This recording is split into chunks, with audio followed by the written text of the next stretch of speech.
As journalists, and certainly this journalist, we often feel that we're in a pond that's a mile wide and about a half-inch deep. And that's one of the reasons that I think I've been really drawn to an institution like the Hill Monastic Museum and Library. It's the very antithesis of that. It allows one to wade much deeper into the pool and provides interpretation, the life jackets, that helps you understand so much. It is the hands-on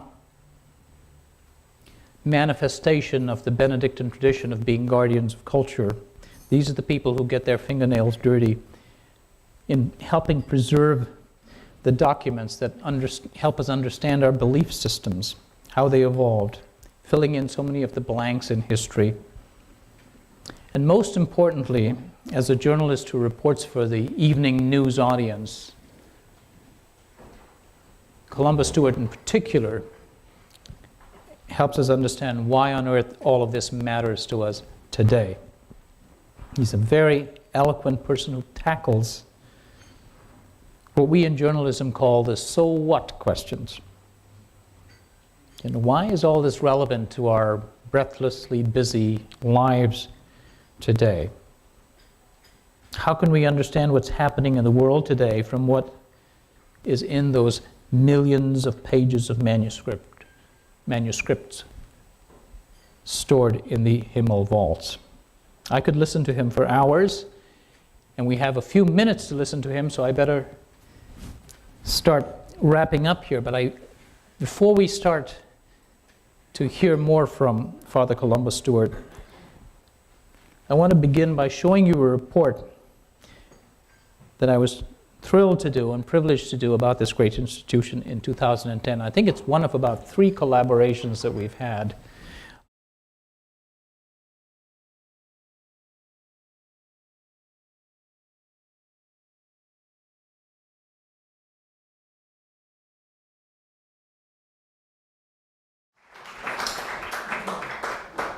We'll get into the tremendous skill that this man has he is an ecumenist beyond belief in the way he's been able to reach out beyond divides in a world that's increasingly divided. But the first question that obviously comes up watching this, you say you intended to return repeatedly to the Middle East. My guess is that you stopped going back to Syria right around 2011 or 12 when it started to deteriorate. Can you first of all bring us up to date on what is happening, especially with your partners with whom you worked in Syria, and to the work that you're doing in Syria to preserve manuscripts? So we started our work in Syria in 2005. This was an outgrowth of our work in Lebanon because many of the communities in Lebanon had partnerships or even patriarchs who were living in Syria. We worked extensively in Aleppo. We worked in Homs. We worked in Damascus. And those of you who followed the history of the civil war in Syria know that Homs has been a place which has been a real center for destruction. So many historic buildings, manuscript collections, etc., and huge displacement of population. Aleppo has been divided throughout the civil war in Syria between the pro-government area and then the resistance. And the fault line of that conflict has run through many of the Christian areas in the city. So we were fortunate to be able to work for a number of years before this conflict broke out. My last visit to Syria was actually in March of 2011. So it was a week before the first sort of breaking out of this uprising. And I remember being in Damascus. We were there to meet with one of the patriarchs. And we were walking to our car. We had come from Beirut for the day. And a funeral procession came across our path. Now, in the Middle East, when things like that happen, it's not, oh gosh, we can't move the car because there's a funeral procession. It's like, oh my God, there's a funeral procession. What does this mean? This must be an omen. And it was a week later that this broke out. Our team in Aleppo was able to keep working for another year because it took a while for the conflict to get that far north. but it eventually did. So our last project in Syria wrapped up around Easter of 2012, which was a project with the Armenians in Aleppo. Wow. And do you know anything about what's happened to people? I mean, this is a situation that's become a humanitarian crisis, as we see in our headlines today. At a very personal level, are you in touch with any of the people with whom you've been collaborating there? So it's been a real tragedy. Part of the strategy of some of these groups has been to not only displace civilian populations, but also to attack leadership. So for example, the man you see on the screen here, and who was in the previous slide with a group of HMML travelers who were in Syria in 2010, was the Syriac Orthodox Archbishop of Aleppo, Mar Gregorios Iohanna Ibrahim.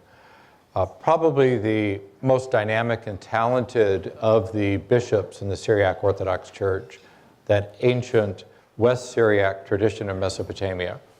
And he was the bishop of this very important center in Aleppo. In April of 2013, he and his Greek Orthodox colleague were kidnapped. And that's the last we heard from them. So no ransom, no video, just disappeared. We have no idea. It could be one of those cases where somebody took them and then something was bungled. You never really know. So he's gone, which means that his community, which relied on his leadership and his brilliance and his extraordinary human qualities, has been without somebody ever since then. So you have that at one end. At the other end, the other extreme, the life of people who try to keep daily life continuing. Many of them have had to leave because their particular area or neighborhood is no longer safe. But there are also these curious little enclaves, part of even a city like Aleppo where it's still safe. So I got a Facebook notification last week from the young man who used to work for us, Maj Makdassi. So when Maj worked for us in Aleppo, he was a young guy, 18, 19, student in the university. He's since married, and last week announced on Facebook the birth of second child. So he and his wife, still in Aleppo, young family, able to post it on Facebook, who knows how. So the extraordinary bravery of people who keep life going, and then the extraordinary good fortune, bad fortune, which means that this particular area is safe, and maybe a half mile away, it's impossibly dangerous. Wow. And you've been working quite extensively in Iraq as well with Father Najib. Why don't you introduce us a little bit to this priest? He's a Dominican priest, as I understand it. Tell us a little bit about your work in Iraq. So in 2003, I got this job. And our work in Lebanon had started in April of 2003, and I was actually there to help start that project, even before I was executive director. So we were beginning our work in Lebanon precisely at the moment of the invasion of Iraq. And in fact, our cameras started working in northern Lebanon the same week that the American forces were going into Baghdad. So this was a really interesting time to be in the Middle East. So in a way, all of our work in the region has been against the backdrop of that war against Iraq that started in 2003. So we were constantly thinking, how can we do something to help in a country where presenting yourself as an American who's arrived to help out is not necessarily the best way to begin a conversation about how to deal with cultural patrimony. So it took a while to establish the right contact, and we finally did, so that by 2009, we had established at least an email contact with Father Najib Mikhail. So there he is on the left. So you get this classic Dominican in white, Benedictine in black. The two of us standing together in this photograph taken in 2012 at the monastery of Rabban Hormizd, which is not too far from Mosul. So interesting neighborhood in northern Iraq, looking over the Nineveh plain. So we made the contact with Father Najib, who had been for some years virtually single-handedly trying to digitize manuscripts in Iraq using whatever equipment he could find. So through Lebanese contacts and Iraqi contacts, we went to Iraq in February of 2009. It was actually Ash Wednesday. So when people that year said, "What are you doing for Lent?" I said, "I'm going to Iraq." So I went to Iraq. So we established contact with him, and of course, it was a case of we meet each other, we talk, we try to figure out, he figuring out, can he trust us? Can he work with us in a way that's safe for him and for his team? The backdrop being that the Dominicans in Mosul had been there since 1750. First as Italian missionaries, then as French missionaries, then eventually as an entirely Iraqi community. But they had been forced to leave Mosul in 2008 because of kidnapping threats. So if you were a religious or a priest, you could command a higher ransom. So there was a kind of criminal business. This wasn't so much really religious persecution, it's just criminal activity. So they had been forced to leave Mosul, their home since the 18th century. And so he was understandably a bit cautious. But we spent several days together. We traveled through northern Iraq. We stayed at some of the ancient cities. I got to know his brothers. I got to meet some of the people. And at the end of that visit, he decided that this might work. So what we were able to do then was to do two things of practical help. We could bring his team from Iraq to Beirut to train them in good manuscript conservation techniques and in digitizing techniques. And we were able to give them new equipment. So they were actually able to digitize manuscripts at a much higher level than they were with their kind of consumer point-and-shoot cameras that they had before.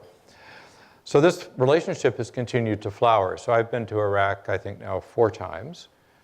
Each time I've gone, the situation has been worse until my most recent visit last January, which of course was after the fall of Mosul to ISIS, which happened in August of 2014, and then the fall of some of the Christian villages to the east of Mosul, which happened in August of that year. So the Dominicans, having left Mosul in 2008 to go to a place called Karakosh, were then pushed out further east to Erbil, to the Kurdish area in northern Iraq. And there a kind of safe house with the manuscripts they could bring out. But in the meantime, all of the manuscripts in Mosul, which had been digitized, I think every significant Christian collection had been digitized by that team. Those are now either confirmed or presumed to be destroyed. Manuscripts from places near Mosul, like Mar Behnam Monastery and other places, we just don't know. Manuscripts left behind in villages like Karakosh, presumed destroyed. So this is a classic example of just in time.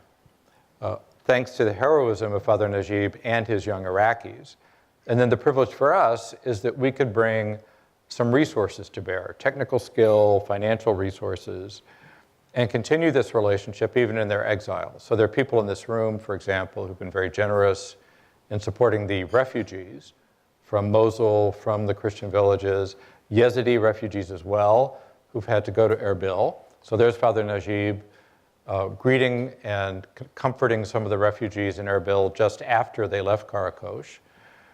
And I had the privilege last January of being with them for a few days to see the kind of temporary housing they've created for them, which is better than tents, but you can see they're living in sort of caravans, like trailers built in one of those many thousands of unfinished high-rises in the Middle East. Those of you who've traveled in the developing world know that the principle for building is, as soon as you get a little money, you start building. And so you have buildings like this all over the region, which are unfinished. So they've created these little dwellings in the floors of this unfinished building. And families are safe, they're warm, they're secure, but they have no future. Father Najib was with us in August at St. John's for a few days of retreat and rest. We've been able to resupply his team of young Iraqis who need a job with equipment, and they're back at work. So they'll do what they can while they can. But I think the lesson we've learned, whether it was Syria, now Iraq, perhaps it's Lebanon next, is everything can change. The world can go upside down within a matter of a few days. Difficult question, but one of the things that one hears in these kinds of situations, and I personally heard it 3 or 4 weeks ago when we learned about the destruction in Palmyra of the ancient structures by ISIS, of these historic Roman structures that were destroyed by ISIS. And I remember listening to this gripping interview with the BBC of a man in that town saying, That's fine. You're worried about artifacts and things breaking down. What about the people in this town? So I just wonder internally yourself and more broadly for your mission, how do you reconcile the humanitarian imperative that has to drive one in crisis situations like this versus your broader mission of preserving culture? Well, obviously the people are the most important thing in any such crisis. The good news is there are a number of organizations that work directly with refugee relief. And I'm proud to say that a number of them are actually sponsored by the Catholic Church. So this is a really wonderful example of what can happen with international organizations that are motivated with a mission toward pure humanitarian work. We're actually quite a small place. So when you think about our annual budget and the money that we can apply to these field projects, it really is a drop in the bucket in terms of humanitarian relief. But then when you think about the longer term fate of these peoples who now will be living in diaspora. So perhaps they live in Lebanon, perhaps they live in Turkey, perhaps they live in Jordan, at least temporarily, but longer term, they're going to be in Europe, they're going to be in the US. Everybody I met in Erbil has relatives in Detroit or San Diego because there are these well-established expatriate communities and they all want to be there because they know that they can't stay in Iraq. So what happens when an Iraqi Chaldean Catholic Christian moves to Detroit or moves to San Diego and has children, and the children say, where do we come from? Tell us who we are. That's when things like historical sources, archives, manuscripts become bearers of identity. And so they can say, well, people have written about who we are because they've been able to look at these manuscripts that were photographed by Iraqis working with American partners, and they've been cataloged, they've been translated in some cases, they've been published, and this is our story. So in a way, you don't need to tell the story in the same way when you're still where you always were. And nobody has to open those manuscripts because the culture is living in its original place. But once those roots are cut and the people are displaced, then the imperative of looking at those historical sources, I think, grows. I want to talk a little bit about the mechanics of how you'll make all this material accessible to people so it can work in the future to give people a sense of identity. But more immediately than that, how do you choose where you want to go? Well, we don't always choose. So some people would say this is luck or this is chance. I have to say I believe in providence. So if I didn't say I believed in providence, I don't know how I get through a day. So there is a larger hand, I think, that guides this. But what it looks like on the ground from day to day is, you decide, gee, there's a really great collection in such and such a place. Do we know anybody who knows somebody there? So who's my Armenian contact who can make an introduction? The ideal scenario is you have a stakeholder from one of these communities who has credible relations with leadership and also understands the importance of making this material available to the world. Because the first instinct of a lot of these people is to protect what they have because they've had to do that for centuries. So it was the Mongols, it was the European colonial powers, it was whatever. The foreigners have always been the people who either destroyed what you have or who took away something that was precious to you. So to find a way to build a relationship of trust and then to overcome the more particular challenge of being Americans in places like the Middle East and so on. So there's not only the political and diplomatic issues, there's also the sense that if an American is here, he knows how to make money because that's what Americans do. And so trying to persuade them of the truth that we all know, which is there is no way to make money from digitizing manuscripts. So when people say, Father Columba, what is your business model? I say, my business model is philanthropy, which is why we're here tonight. So if you can sort of walk through all those steps and go back enough times that they get to know you and you pray with them, you drink coffee and tea with them, you joke with them. At a certain point, they may decide that this is viable. And in other cases, they may say, no, we want to do it ourselves, we don't want to share with you, etc. And that's their choice, it's their stuff. The tragedy of that is there were places in Syria that took that position.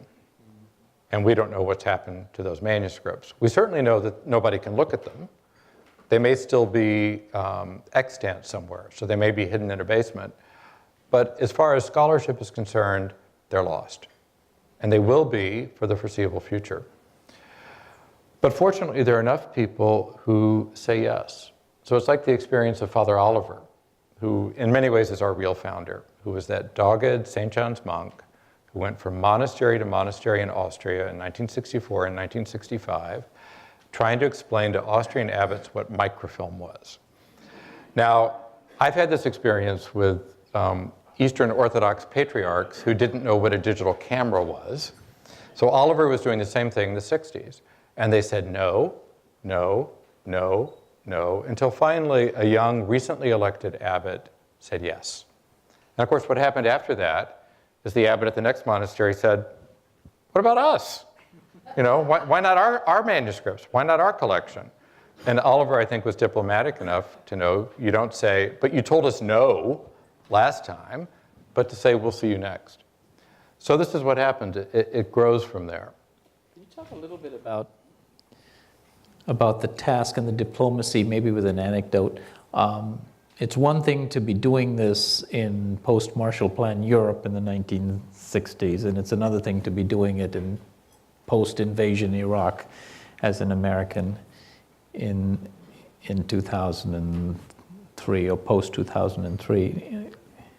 How do you gain credibility and trust with people who see an American who, if he's not looking to make money, definitely has a lot more money, whether or not your model is philanthropy? Can you tell us how you navigate in that territory? The monastic aspect makes a big difference. So I'm an American, I can't help but be an American. But if I show up in a habit, and you can see in some of the pictures I've had a beard at times, that was partly convenience and partly beard signifies with Eastern Christian communities. That helps to establish something of a connection. So that's one part of it. But the other part of it is we make clear to them that we don't touch their manuscripts. We train local people how to do the work. And that may be the son of the priest. It may be somebody's nephew. It may be somebody's cousin. It may be the young woman who's just graduated from college in Lebanon and doesn't have a job. So when they understand that we will train members of their communities, we will pay them a decent wage, they will then have a skill as well as something they can put on their CV, worked with international project, whatever, and that their manuscripts are safe from theft or damage by the hands of the foreigners. I think that makes a big difference. So we're really trying to model a partnership and a collaboration and get beyond a kind of colonial, we know better how to do this. And this is what they remember. So when you go to some of these places, they remember the fact that the British Library was there in the 19th century and that their best stuff is in London. So that may all seem to us like a long time ago. For them, it's last week. There was that guy. What was his name again? Henry Tatum, whoever it was, who came by and took our manuscripts. Or the same thing happened with the Vatican. So I think that really helps a lot. If someone says, as I would imagine with someone who's so jaded by the history you just distressed, why are you being so generous with us? How do you respond? Well, fortunately, the leaders of these communities are often leaders for a reason. So they're people who have vision, who are often highly educated people, some of them European educated, as well as educated in their local seminaries and universities.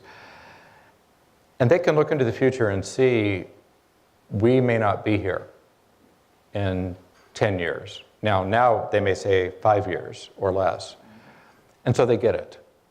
So if you go sort of lower down, you might find people who have a kind of narrower worldview and are more protective. But we've been blessed to find leaders like the man in Aleppo who was kidnapped and never heard from again, who immediately understand why this is important. So are they innately ecumenical? I mean, what? There is such a history, as you pointed out in the film, of distrust among them. Do you have any stories to relate about how you got over the inherent distrust that exists there when you first approached them? Do you just have a track record at this point? What are they? So knowing people who know them is important. Yeah, so the influencers are important. The fact that I studied some of these traditions, so I can, tell them I can read Syriac. I was taught Syriac by Sebastian Brock at Oxford. They all know Sebastian Brock at Oxford.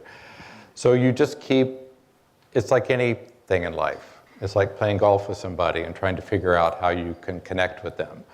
You just keep dropping names, stories, connections until something connects. And then they realize, okay, I can place this man, this foreigner, this stranger, somewhere on my sociogram.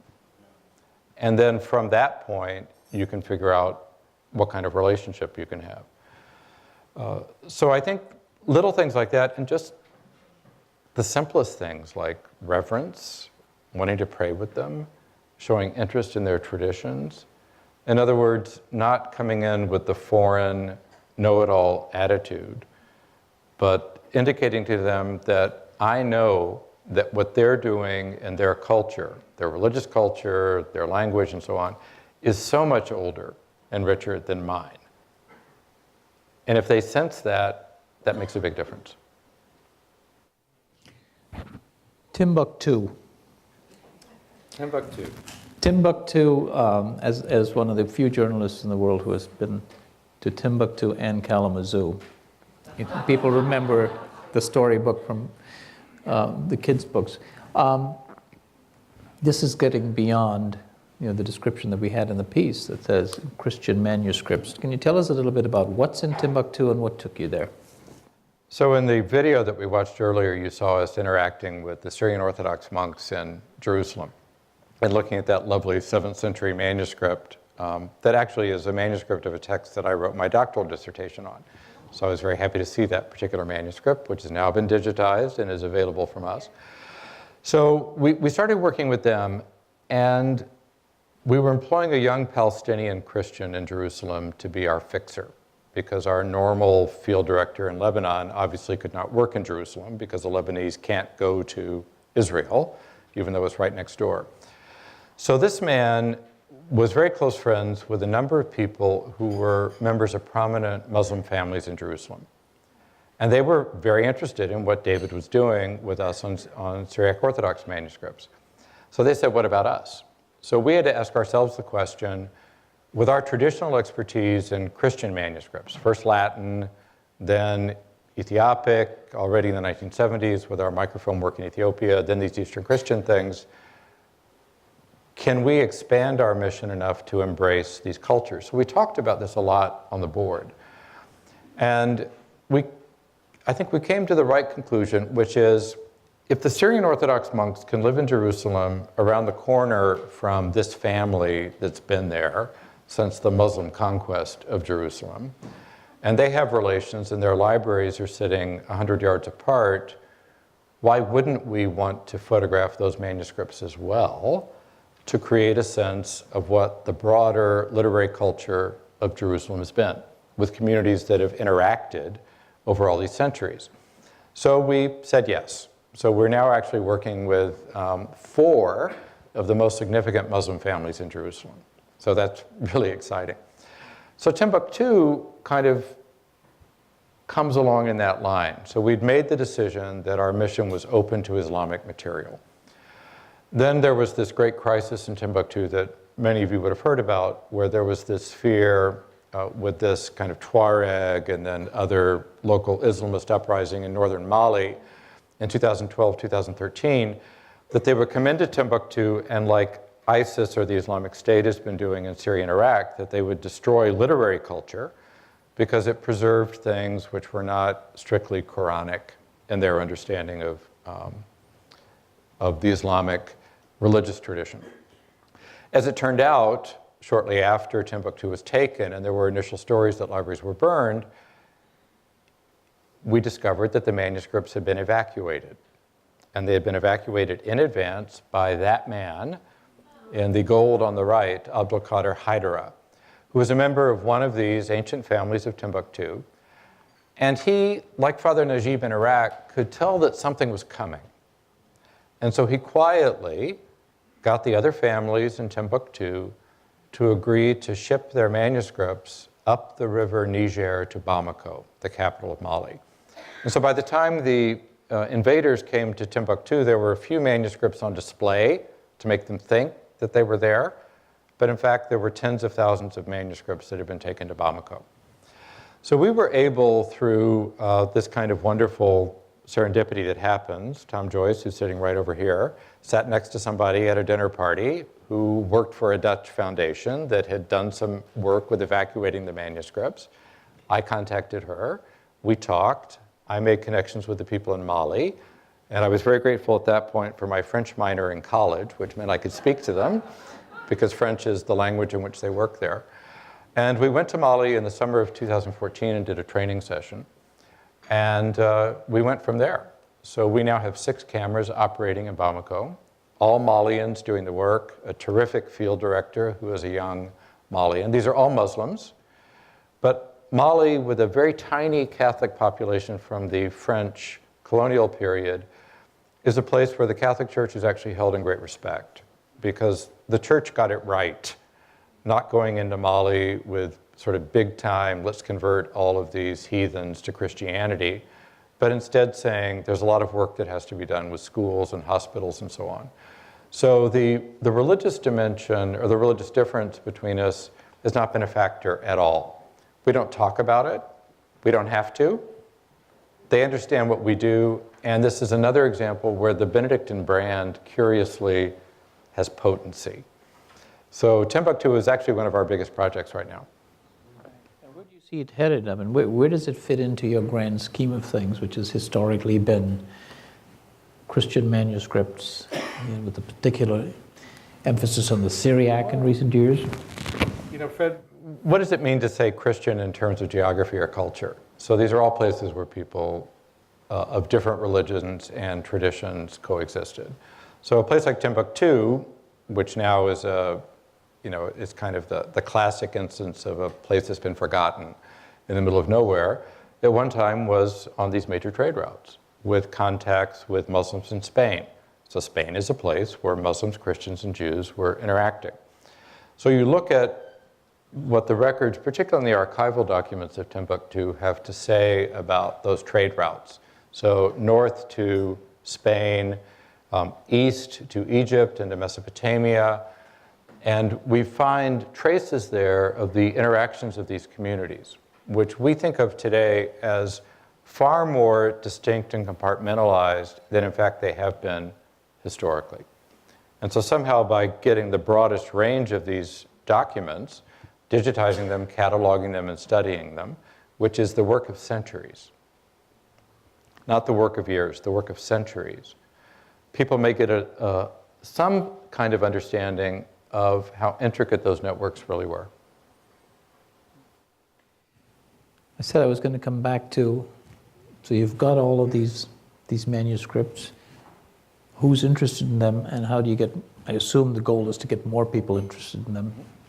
Talk a little bit about the role, first of all, about that goal itself, and how technologically, how you are using technology to achieve that goal.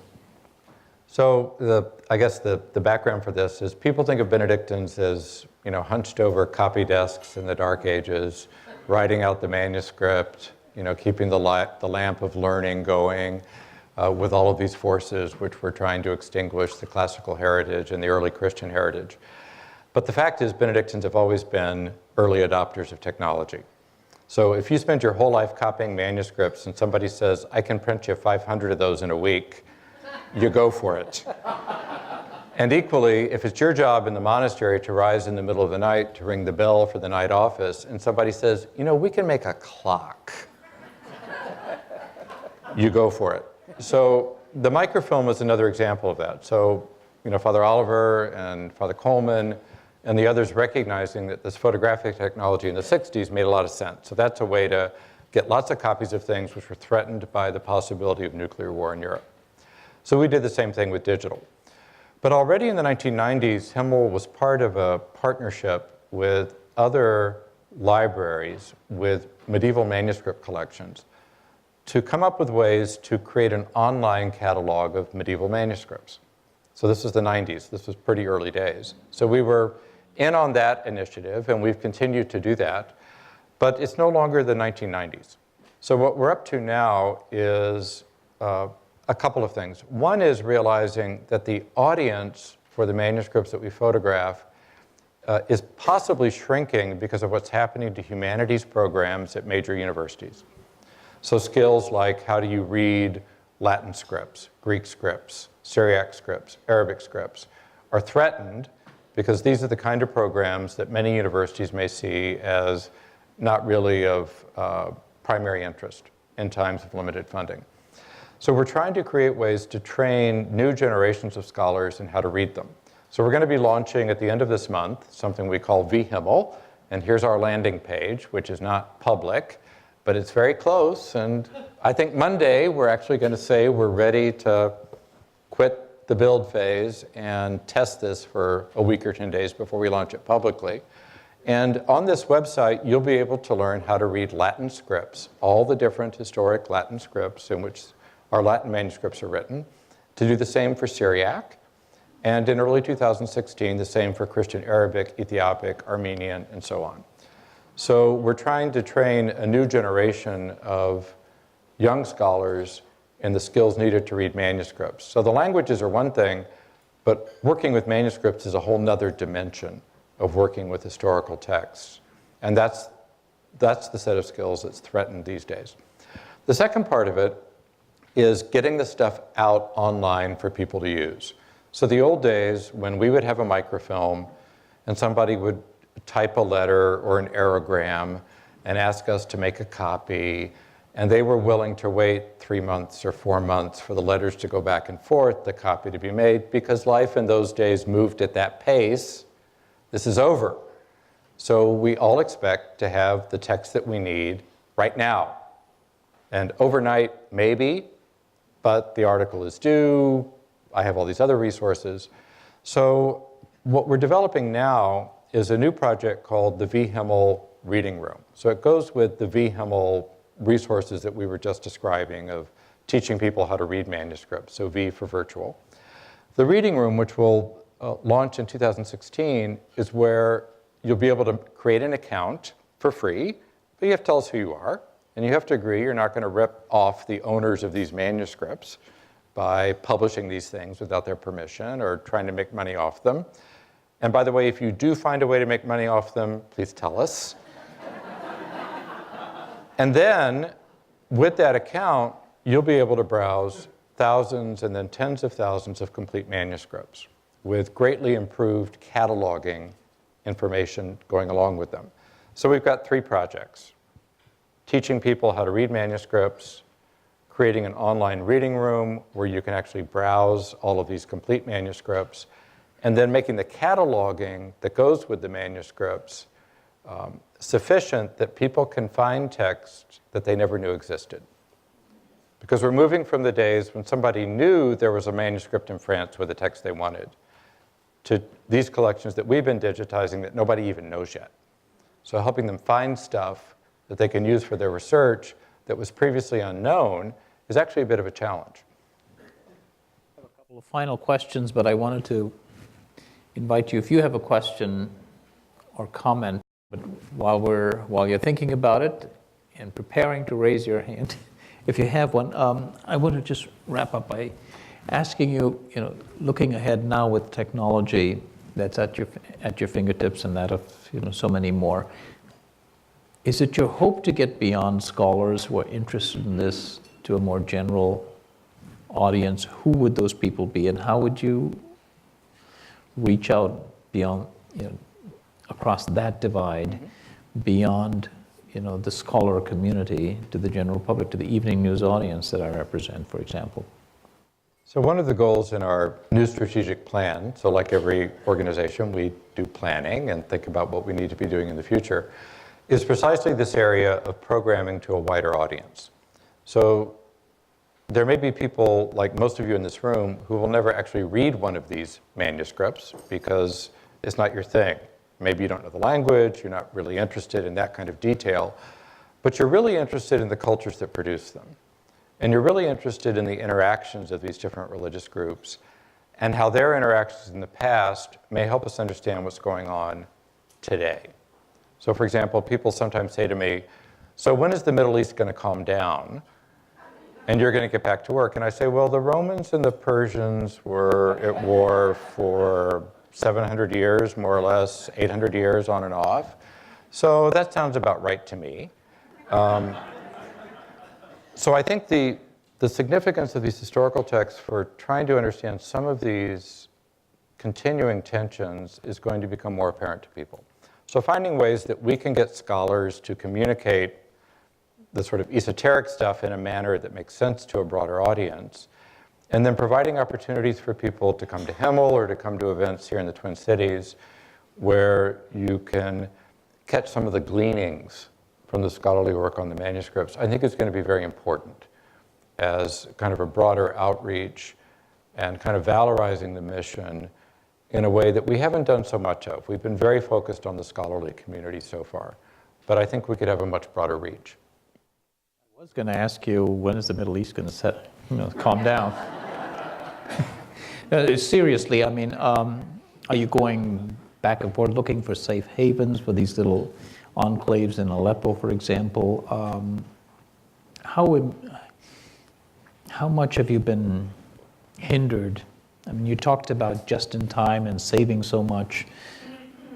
What do you lose sleep over about what might have been lost or what you might be still able to salvage?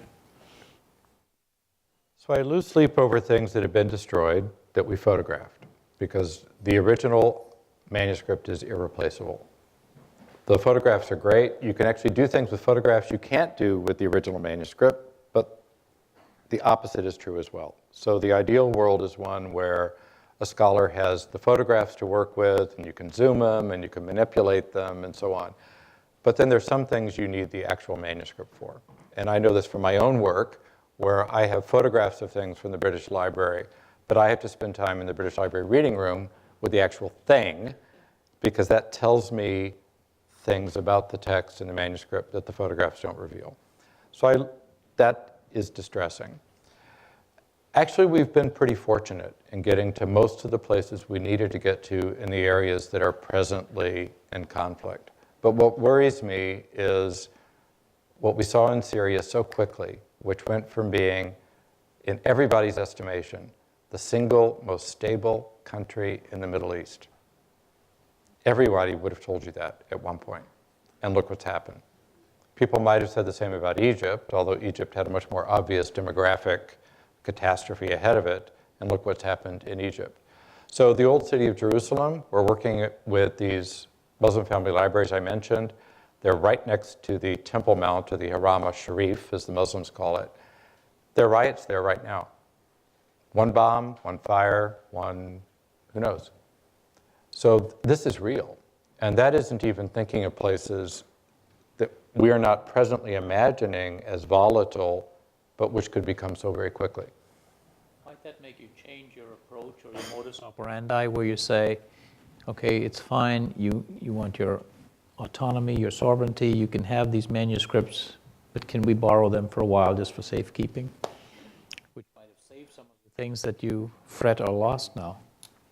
Well, the reality of cultural patrimony these days is we're beyond the times when you could take stuff out of countries. It's generally not the right thing to do. In emergencies, there may be reasons why it sounds like a good idea. Practically, it's rarely possible. We do know of manuscripts from Syria that are now in Lebanon, and that's actually a good thing, and that's a border where that's possible, and they were taken by the communities that actually own them. But the idea of our creating a physical safe haven, that's beyond our brief, and it's actually beyond what we can do legally. Questions from the audience, from folks, before we wrap up tonight? Yes, sir. What about Hebrew or Israeli? What about Hebrew or Hebrew manuscripts. you want to repeat? They've all been done. So all the Hebrew manuscripts in the world have been photographed by a project at the National Library of Israel. So people sometimes say, what about Jewish manuscripts? And I say, they're done. We don't need to do them.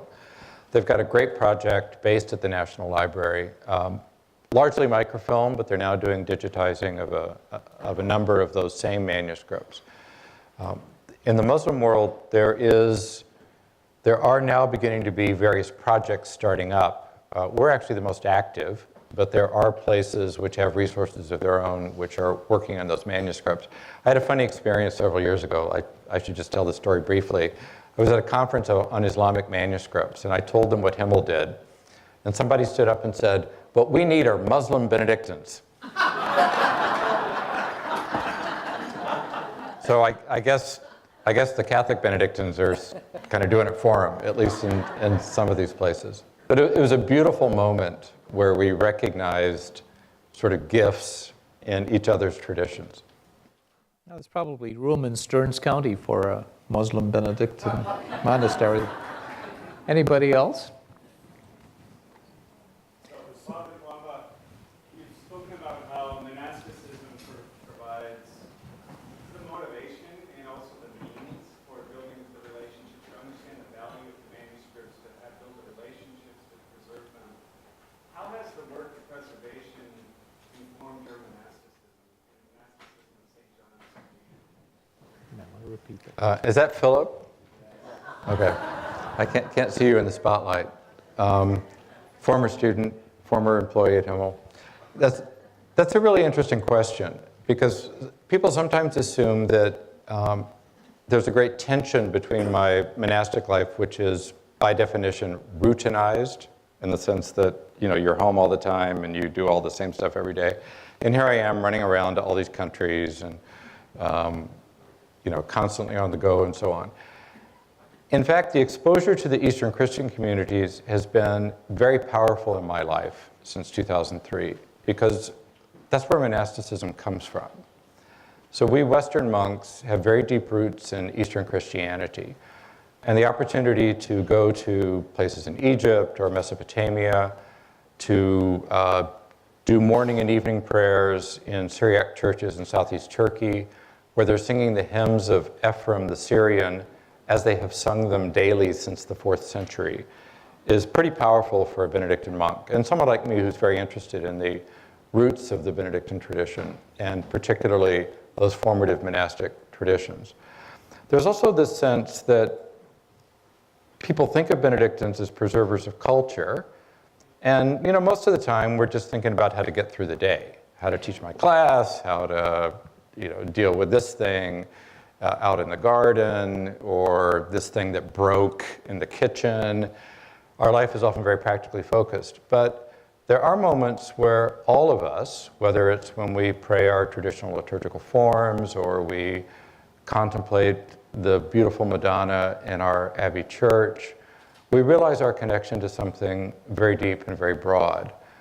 And I think the monks of St. John's Abbey saw in the 1960s with Oliver and Coleman an opportunity for a place which in the eyes of the world is in the middle of nowhere, to connect itself to this ancient monastic tradition which shaped Europe profoundly and is connected to the monastic movement that really formed the Eastern churches and still does to a much greater extent than for the Western churches to this day. And they took it. And so for me, to be part of that trajectory has been an enormous privilege. And there are very few of the monks who have a direct involvement with Himmel, but I think it's fair to say, Abbot John, that Himmel has been a point of pride for the monastery since its founding and continues to do so. I have a friend I was telling recently about the work I do, and Emmanuel said, whenever you tell me the details of your life, it sounds like a dream. And I thought that was kind of funny because, it's not always a good dream. But on the other hand, I begin and end every day, as we monks do, alone, in my prayers with profound gratitude for the fact that God brought me a Texan with an Ivy League education to Minnesota, to this community, that they embraced me, they nurtured my talents, and eventually, somehow in the fullness of time and that providence I referred to earlier, plopped me into a job I never thought I'd have. And it's been a great ride. And it's been a wonderful adventure with many of the people in this room. So thank you.